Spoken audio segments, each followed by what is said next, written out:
माँ, ये राधिका है, तुम्हारी बहू। राधिका गांव में हॉस्पिटल में नर्स का काम करती है। बस हम दोनों में दोस्ती हो गई और हमने शादी कर ली। राधिका, माँ के पैर छू। अरे चल हट नालायक। अरे मैंने क्या क्या सपने देखे थे कि तेरी शादी किसी अमीर घर में करूंगी और दहेज में लाखों रुपए लूंगी, और तू गांव की इस मामूली लड़की को मेरी बहू बनाकर ले आया।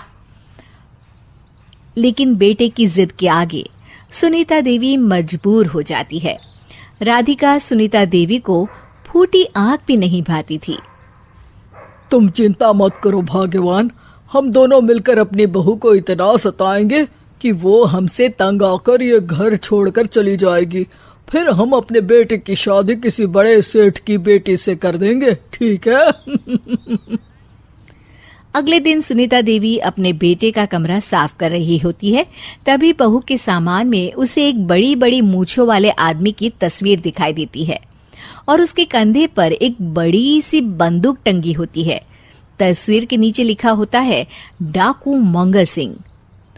ये किसकी तस्वीर है बहू? ये मेरे पिताजी की तस्वीर है। बस फिर क्या था। ये सुनते ही सुनीता देवी के हाथ पैर कांपने लगते हैं। वो भागती हुई सीधा अपने पति के कमरे में जाती है। अरे गजब हो गया जी, गजब। अरे क्या हो गया भाग्यवान? हमारी बहू एक मशहूर डाकू मंगल सिंह की बेटी है। हे भगवान, अब क्या होगा? क्या कहा? डाकू मंगल सिंह? अरे मर गए रे। सुना है वो तो बड़ा ही खतरनाक डाकू है, मारता ज्यादा है गिनता कम है। लोग पुलिस वाले भी उसके नाम से कांपते हैं। अरे सुना है वो तो हर हफ्ते 2-4 लोगों का ऊपर का टिकट कटवा ही देता है। हे भगवान, अब हम क्या करेंगे? ये हमारे नालायक बेटे ने कैसी मुसीबत हमारे गले बांध दी। हाँ वो तो है, अगर हमने बहू को जरा भी तकलीफ दी तो उसका बाप मंगल सिंह हमें गोली से उड़ा देगा। अब जो मैं कहता हूँ उसे ध्यान से सुनो। तुम बहू से बिल्कुल घर के काम मत करवाना, और ध्यान रहे उसे किसी प्रकार की तकलीफ नहीं होनी चाहिए, समझ गई ना? और ऐसा ही होता है। अगले दिन सुनीता देवी रसोई में खाना बना रही होती है कि तभी, ये क्या माँ जी, मेरे रहते आप खाना बना रही हैं? चलिए हटिए, मैं खाना बना देती हूँ। अरे नहीं नहीं बहू, तू यहाँ क्यों आ गई? जा तू अपने कमरे में जाकर आराम कर, मैं खाना बना लूंगी। सुनीता देवी जिद करके राधिका को भेज देती है। फिर एक दिन, अरे फर्श पर कितनी धूल जमी है, माँ जी देखेंगी तो नाराज हो जाएंगी, मैं अभी यहाँ पोछा लगा देती हूँ। राधिका जैसे ही पोछा लगाने लगती है कि तभी उसके ससुर की नजर उस पर पड़ती है। बंसीलाल भागता हुआ वहां आता है। अरे नहीं नहीं बहू, तुम ये क्या गजब कर रही हो? बहू तो बेटी समान होती है, और हम ना अपनी बेटियों से काम नहीं करवाते। तुम आराम से बैठकर YouTube पर किड लॉजिक चैनल की सास बहू की कहानियां देखो। वो लोग ना बहुत अच्छी अच्छी कहानियां बनाते हैं। सच? आप देखते हैं? अरे मैं तो रोज देखता हूँ। शहर की बहू तो मेरी फेवरेट कहानी है। हाँ, ये कहकर बंसीलाल पोछा लगाने लगता है।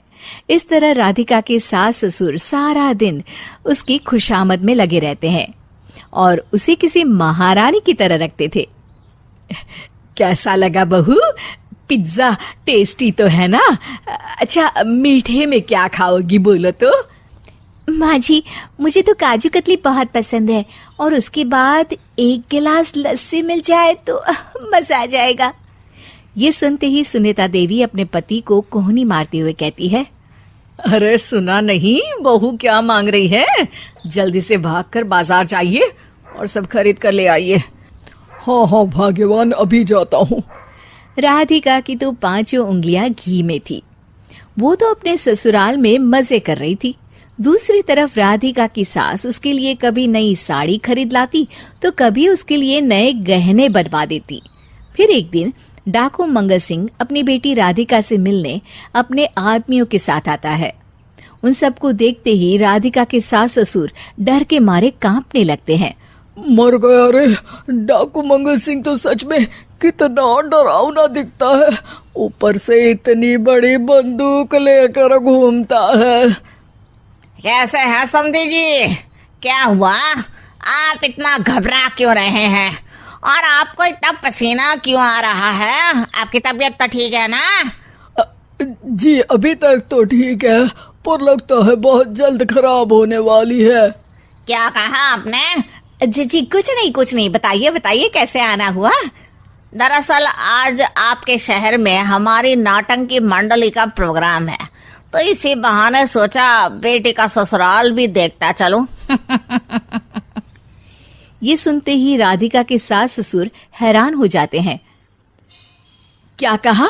आप नौटंकी में काम करते हैं? हाँ माँ जी, पिताजी डाकू की एक्टिंग बहुत अच्छी करते हैं, उन्हें तो कई अवार्ड भी मिल चुके हैं। और ये बंदूक, ये तो असली लगती है। तभी राधिका के पिताजी अपनी नकली मूंछ निकालते हुए कहते हैं, इस मूंछ की तरह यह बंदूक भी नकली है। ये तो छर्रे वाली बंदूक है, इससे तो मैंने आज तक चिड़िया भी नहीं मारी। और खोदा पहाड़ और निकला चूहा। इसका बाप तो मामूली नौटंकी वाला निकला, और हम इससे डर कर बहू की नौकरों की तरह सेवा कर रहे थे।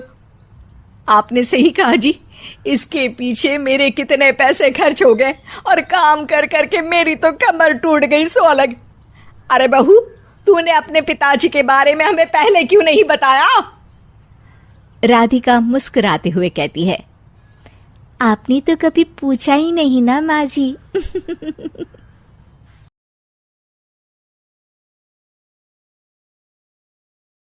माँ, ये राधिका है, तुम्हारी बहू। राधिका गांव में हॉस्पिटल में नर्स का काम करती है। बस हम दोनों में दोस्ती हो गई और हमने शादी कर ली। राधिका, माँ के पैर छू। अरे चल हट, नालायक। अरे मैंने क्या क्या सपने देखे थे कि तेरी शादी किसी अमीर घर में करूंगी और दहेज में लाखों रुपए लूंगी, और तू गांव की इस मामूली लड़की को मेरी बहू बनाकर ले आया। लेकिन बेटे की जिद के आगे सुनीता देवी मजबूर हो जाती है। राधिका सुनीता देवी को फूटी आंख भी नहीं भाती थी। तुम चिंता मत करो भाग्यवान, हम दोनों मिलकर अपनी बहू को इतना सताएंगे कि वो हमसे तंग आकर ये घर छोड़कर चली जाएगी। फिर हम अपने बेटे की शादी किसी बड़े सेठ की बेटी से कर देंगे, ठीक है? अगले दिन सुनीता देवी अपने बेटे का कमरा साफ कर रही होती है। तभी बहू के सामान में उसे एक बड़ी बड़ी मूंछों वाले आदमी की तस्वीर दिखाई देती है, और उसके कंधे पर एक बड़ी सी बंदूक टंगी होती है। तस्वीर के नीचे लिखा होता है, डाकू मंगल सिंह। ये किसकी तस्वीर है बहू? ये मेरे पिताजी की तस्वीर है। बस फिर क्या था। ये सुनते ही सुनीता देवी के हाथ पैर कांपने लगते हैं। वो भागती हुई सीधा अपने पति के कमरे में जाती है। अरे गजब हो गया जी, गजब। अरे क्या हो गया भाग्यवान? हमारी बहू एक मशहूर डाकू मंगल सिंह की बेटी है। हे भगवान, अब क्या होगा? क्या कहा? डाकू मंगल सिंह? अरे मर गए रे। सुना है वो तो बड़ा ही खतरनाक डाकू है, मारता ज्यादा है गिनता कम है। लोग तो लोग, पुलिस वाले भी उसके नाम से कांपते हैं। अरे सुना है वो तो हर हफ्ते 2-4 लोगों का ऊपर का टिकट कटवा ही देता है। हे भगवान, अब हम क्या करेंगे? ये हमारे नालायक बेटे ने कैसी मुसीबत हमारे गले बांध दी। हाँ वो तो है, अगर हमने बहू को जरा भी तकलीफ दी तो उसका बाप मंगल सिंह हमें गोली से उड़ा देगा। अब जो मैं कहता हूँ उसे ध्यान से सुनो। तुम बहू से बिल्कुल घर के काम मत करवाना, और ध्यान रहे उसे किसी प्रकार की तकलीफ नहीं होनी चाहिए, समझ गई ना? और ऐसा ही होता है। अगले दिन सुनीता देवी रसोई में खाना बना रही होती है कि तभी, ये क्या माँ जी, मेरे रहते आप खाना बना रही हैं? चलिए हटिए, मैं खाना बना देती हूँ। अरे नहीं नहीं बहू, तू यहाँ क्यों आ गई? जा, तू अपने कमरे में जाकर आराम कर, मैं खाना बना लूंगी। सुनीता देवी जिद करके राधिका को भेज देती है। फिर एक दिन, अरे फर्श पर कितनी धूल जमी है, माँ जी देखेंगी तो नाराज हो जाएंगी, मैं अभी यहाँ पोछा लगा देती हूँ। राधिका जैसे ही पोछा लगाने लगती है कि तभी उसके ससुर की नजर उस पर पड़ती है। बंसीलाल भागता हुआ वहां आता है। अरे नहीं नहीं बहू, तुम ये क्या गजब कर रही हो। बहू तो बेटी समान होती है और हम ना अपनी बेटियों से काम नहीं करवाते। तुम आराम से बैठकर यूट्यूब पर किड लॉजिक चैनल की सास बहू की कहानियां देखो। वो लोग ना बहुत अच्छी अच्छी कहानियां बनाते हैं। सच? आप देखते हैं? अरे मैं तो रोज देखता हूँ। शहर की बहू तो मेरी फेवरेट कहानी है। हाँ, ये कहकर बंसीलाल पोछा लगाने लगता है। इस तरह राधिका के सास ससुर सारा दिन उसकी खुशामद में लगे रहते हैं और उसे किसी महारानी की तरह रखते थे। कैसा लगा बहू? पिज्जा टेस्टी तो है ना? अच्छा, मीठे में क्या खाओगी बोलो तो? माँ जी, मुझे तो काजू कतली बहुत पसंद है और उसके बाद एक गिलास लस्सी मिल जाए तो मजा आ जाएगा। ये सुनते ही सुनीता देवी अपने पति को कोहनी मारते हुए कहती है, अरे सुना नहीं बहू क्या मांग रही है? जल्दी से भागकर बाजार जाइए और सब खरीद कर ले आइए। हाँ हाँ भाग्यवान, अभी जाता हूँ। राधिका की तो 5 उंगलियां घी में थी। वो तो अपने ससुराल में मजे कर रही थी। दूसरी तरफ राधिका की सास उसके लिए कभी नई साड़ी खरीद लाती तो कभी उसके लिए नए गहने बनवा देती। फिर एक दिन डाकू मंगल सिंह अपनी बेटी राधिका से मिलने अपने आदमियों के साथ आता है। उन सबको देखते ही राधिका के सास ससुर डर के मारे कांपने लगते हैं।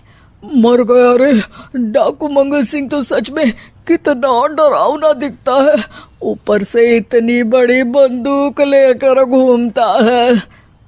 कैसे हैं समधी जी? क्या हुआ? आप इतना घबरा क्यों रहे हैं? और आपको इतना पसीना क्यों आ रहा है? आपकी तबीयत तो ठीक है ना? जी अभी तक तो ठीक है, पर लगता है बहुत जल्द खराब होने वाली है। क्या कहा आपने? जी कुछ नहीं, बताइए बताइए कैसे आना हुआ? दरअसल आज आपके शहर में हमारी नाटंकी मंडली का प्रोग्राम है, तो इसी बहाने सोचा बेटी का ससुराल भी देखता चलूं। ये सुनते ही राधिका के सास ससुर हैरान हो जाते हैं। क्या कहा? आप नौटंकी में काम करते हैं? हाँ माँ जी, पिताजी डाकू की एक्टिंग बहुत अच्छी करते हैं। उन्हें तो कई अवार्ड भी मिल चुके हैं। और ये बंदूक, ये तो असली लगती है। तभी राधिका के पिताजी अपनी नकली मूंछ निकालते हुए कहते हैं, इस मूंछ की तरह यह बंदूक भी नकली है। ये तो छर्रे वाली बंदूक है। इससे तो मैंने आज तक चिड़िया भी नहीं मारी। और खोदा पहाड़ और निकला चूहा। इसका बाप तो मामूली नौटंकी वाला निकला और हम इससे डर कर बहू की नौकरों की तरह सेवा कर रहे थे। आपने सही कहा जी। इसके पीछे मेरे कितने पैसे खर्च हो गए और काम कर करके मेरी तो कमर टूट गई सो अलग। अरे बहू, तूने अपने पिताजी के बारे में हमें पहले क्यों नहीं बताया? राधिका मुस्कुराते हुए कहती है, आपने तो कभी पूछा ही नहीं ना माँ जी।